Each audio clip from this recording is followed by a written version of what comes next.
ಕೊಡಗಿನಲ್ಲಿ ಎಡಬಿಡದೆ ಸುರಿಯುತ್ತಿರೋ ಭಾರೀ ಮಳೆ. ಕಳೆದ 3-4 ದಿನಗಳಿಂದ ಕೊಡಗಿನಲ್ಲಿ ರಣಮಳೆ ಸುರಿಯುತ್ತಿದ್ದು ಮಳೆಯಿಂದ ಕಾವೇರಿ ನದಿಯ ನೀರಿನ ಮಟ್ಟ ಏರಿಕೆಯಾಗಿದೆ.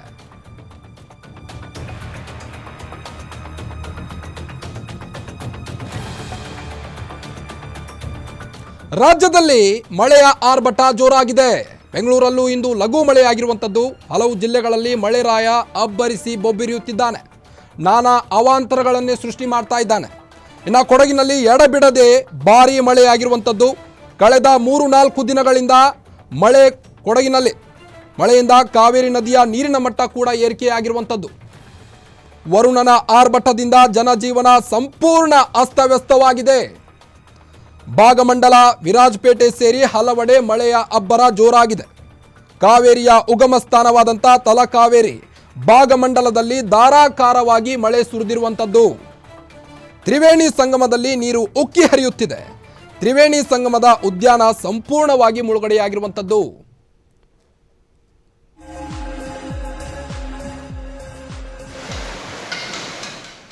ಇನ್ನು ದೃಶ್ಯದಲ್ಲಿ ನೀವು ಕಾಣಬಹುದು ಕೊಡಗಿನಲ್ಲಿ ಯಾವ ರೀತಿ ಮಳೆಯಾಗಿದೆ ಅಂತ. ವರುಣನ ಆರ್ಭಟ ಜೋರಾಗಿದೆ. ಅಬ್ಬರಿಸಿ ಬೊಬ್ಬಿರಿಯುತ್ತಿದ್ದಾನೆ ಮಳೆರಾಯ.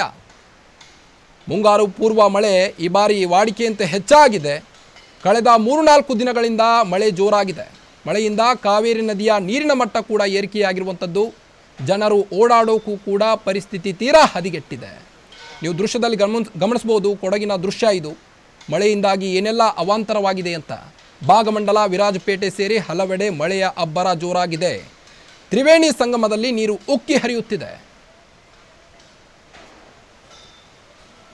ಹೀಗಾಗಿ ಕೆಲವೊಂದಿಷ್ಟು ಕಡೆ ಅಲರ್ಟ್ ಘೋಷಣೆಯನ್ನು ಕೂಡ ಮಾಡಲಾಗಿದೆ. ಯೆಲ್ಲೋ ಅಲರ್ಟ್ ಆಗಿರ್ಬೋದು, ರೆಡ್ ಅಲರ್ಟ್ ಆಗಿರ್ಬೋದು, ಘೋಷಣೆ ಮಾಡಲಾಗಿದೆ. ಈಗಾಗಲೇ ಕರಾವಳಿ ಭಾಗದಲ್ಲಿ, ಮಲೆನಾಡ ಪ್ರದೇಶಗಳಲ್ಲಿ ಅಲರ್ಟ್, ರೆಡ್ ಅಲರ್ಟ್, ಯೆಲ್ಲೋ ಅಲರ್ಟನ್ನು ಘೋಷಣೆ ಮಾಡಲಾಗಿದೆ.